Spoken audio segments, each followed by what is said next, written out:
दूसरे विश्व युद्ध के तुरंत बाद ही कोल्ड वॉर शुरू हो गया सोवियत संघ और अमेरिका के बीच। कोल्ड वॉर एक ऐसा परिस्थिति था जहां पर ये दोनों देश दुश्मन तो थे, लेकिन आमने सामने का लड़ाई होता नहीं था। असल में इस परिस्थिति पर ये दोनों देशों ने पूरे विश्व को दो हिस्सों में बांट दिया था। एक नेटो यानी कि नॉर्थ अटलांटिक ट्रीटी ऑर्गेनाइजेशन, जो अमेरिका का एक फौजी संगठन था, और दूसरी ओर वार्सा पैक्ट, जो कि एक सोवियत संघ का फौजी संगठन था। कोल्ड वॉर होने का मूल कारण था दो राजनीतिक विचारधाराओं की, एक तरफ कम्युनिस्ट और दूसरी तरफ कैपिटलिस्ट यानी पूंजीवाद। अमेरिका पूंजीवाद का नेतृत्व करते हुए और सोवियत संघ कम्युनिस्ट का नेतृत्व करते हुए बहुत सारे देशों पर आपसी मुठभेड़ शुरू कर दिया। अगर देखा जाए तो नॉर्थ कोरिया और साउथ कोरिया, आज भी ये दोनों देश बटा है। इसी तरह वियतनाम में भी अगर देखा जाए तो 1955 से 1975 तक ये दो हिस्सों में बटा था, लेकिन 1975 में वियतकॉन्ग, जो कि सोवियत संघ के सपोर्ट में था, अमेरिकी फौज को हरा के ये सक्षम हुए अपने देश को दोबारा जोड़ने के लिए। इन दोनों देशों के दुश्मनी के कारण पूरे विश्व पर अशांति फैलाया था, क्योंकि दोनों देश परमाणु हथियार से लैस थे। तो आज के इस वीडियो में हम जानेंगे भारत किस मुश्किलात का सामना किया था कोल्ड वॉर के समय। कोल्ड वॉर के समय एक ऐसा परिस्थिति भी आया जहां परमाणु युद्ध होने ही वाला था। ये बात है 1962 की, जब सोवियत संघ ने अपने परमाणु मिसाइल्स का काफिला अमेरिका के पड़ोसी मुल्क क्यूबा पर तैनात किया। ठीक उसी साल 1962 में चीन ने भारत पर हमला किया। तब के प्रधानमंत्री पंडित नेहरू और उनकी सरकार बहुत चिंतित हो गए थे और उत्तर पूर्व भारत के अरुणाचल क्षेत्र को कब्जे में ले लिया। फिर भी चीनी फौज को अंतर्राष्ट्रीय दबाव के कारण अपनी सेना को पीछे आने का हुक्म देना पड़ा। इसी दौरान भारत धीरे धीरे अंतर्राष्ट्रीय राजनीतिक गतिविधि और कोल्ड वॉर के डिवाइड एंड रूल पॉलिसी को कम करने के लिए एक अहम भूमिका निभाया था।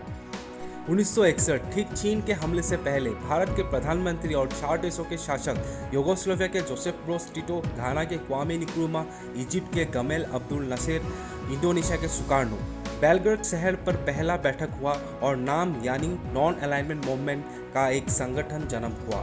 भारत की ये बहुत बड़ी जीत थी, क्योंकि कोल्ड वॉर के समय कोई भी देश इन दोनों देशों के बीच खड़ा नहीं हुआ था। कोल्ड वॉर के समय सोवियत और अमेरिका पूरे विश्व में अपना कब्जा जमाना चाहता था। सोवियत कम्युनिस्ट विचारधाराओं की सरकार विश्व में लाना चाहता था, दूसरी तरफ अमेरिका पूंजीवाद को लाना चाहता था। लेकिन नाम ये नहीं चाहता था कि दूसरे विश्व युद्ध के बाद आज़ाद हुए देश इन दोनों देशों के आपसी मुठभेड़ पर शामिल हो, क्योंकि ये दोनों देश छोटे और कमजोर देशों को अपनी तरफ लाकर उनके कंधों पर बंदूक तानकर एक दूसरे के ऊपर वार करते थे। नाम एक नया चोच बन के बहुत सारे देशों को इनके लॉबी में शामिल होने पर रोक लगा रहा था। इसी दौरान भारत के ऊपर दोनों तरफ से दबाव बनने लगा। अमेरिका कूटनीति करके कुछ देशों को भारत के खिलाफ भड़का रहा था, जैसे कि पाकिस्तान। उन दिनों भारत के पड़ोसी मुल्क पाकिस्तान ने कोल्ड वॉर का बहुत फायदा उठाया। 1962 की लड़ाई के बाद पाकिस्तान ये सोच रहा था कि चीन के हमले के बाद भारत कमजोर हो चुका है, और इसी मौके का फायदा उठाए हुए 1965 में हमला कर दिया, अमेरिका की मदद से नए हथियार और आधुनिक टैंक के साथ। अगर बात करें आंकड़ों की, पाकिस्तान के पास लगभग 650 के आसपास टैंक था और भारत के पास 550। ये दूसरे विश्व युद्ध के बाद सबसे बड़ा टैंक का लड़ाई था। फिर भी हथियार जितना भी आधुनिक हो, उसका इस्तेमाल करने वाला अगर सही से ना करे तो क्या फायदा। और पाकिस्तान सेना का भी यही हाल हुआ था। उनको बाद में जंग के मैदान से टैंक छोड़ के भागना पड़ा। इसी दौरान भारत कोल्ड वॉर के समय 2 जंग अभी तक लड़ चुका था, लेकिन 1971 में फिर से एक जंग का सामना करना पड़ा, जिसके कारण एक नया देश का जन्म हुआ पाकिस्तान को तोड़ के, और ये देश था बांग्लादेश। उस समय ईस्ट पाकिस्तान था, जहां पर पाकिस्तानी हुकूमत ने बहुत सारे अत्याचार किए थे। पाकिस्तानी सेना पूरे प्री प्लान के साथ उनके इरादों को पूरा कर रहे थे। इन अत्याचार से बचने के लिए बहुत सारे लोग भारत के सीमा पर आकर रहने लगे। इसी परिस्थिति को संभालने के लिए ऑपरेशन सर्च लाइट शुरू हो गया और भारतीय फौज पूर्वी पाकिस्तान पर घुसना शुरू हो गए, और कुछ ही दिनों के बाद पाकिस्तानी फौज को मजबूरन सरेंडर करना पड़ा। इसी समय पाकिस्तानी फौज ने तख्ता पलटने के लिए लोंगेवाला पर हमला कर दिया था, लेकिन उसमें भी कामयाब नहीं रहे। 1961 की लड़ाई के बाद अमेरिका ने बहुत दबाव बनाया था भारत के ऊपर। अमेरिका ये जता रहा था कि घरेलू मामले पर क्यों दखल दे रहे हो।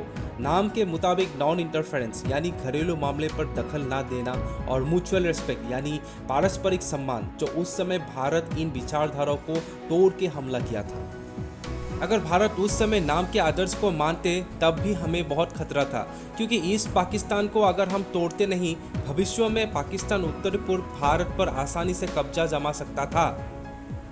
अगर भारत और ईस्ट पाकिस्तान के नक्शे को गौर से देखें, सिलीगुड़ी कॉरिडोर, जो कि चिकन नेक भी कहा जाता है, जो सिर्फ 40 किलोमीटर चौड़ा है, इस क्षेत्र को पाकिस्तान आज के दिन आसानी से कब्जा कर पाता और उत्तरी पूर्व भारत को अलग कर सकता था।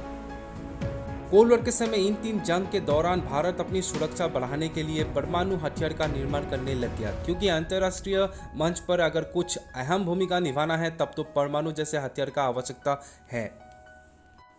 तब के प्रधानमंत्री इंदिरा गांधी के नेतृत्व पर भारत परमाणु बम को बनाने लग गया और कुछ ही साल बाद पोखरान में भारत ने पहला परमाणु बम का टेस्ट किया पूरी सफलता के साथ। इस प्रयोग के बाद कोल्ड वॉर के दौरान भारत ने सबको विचलित कर दिया था।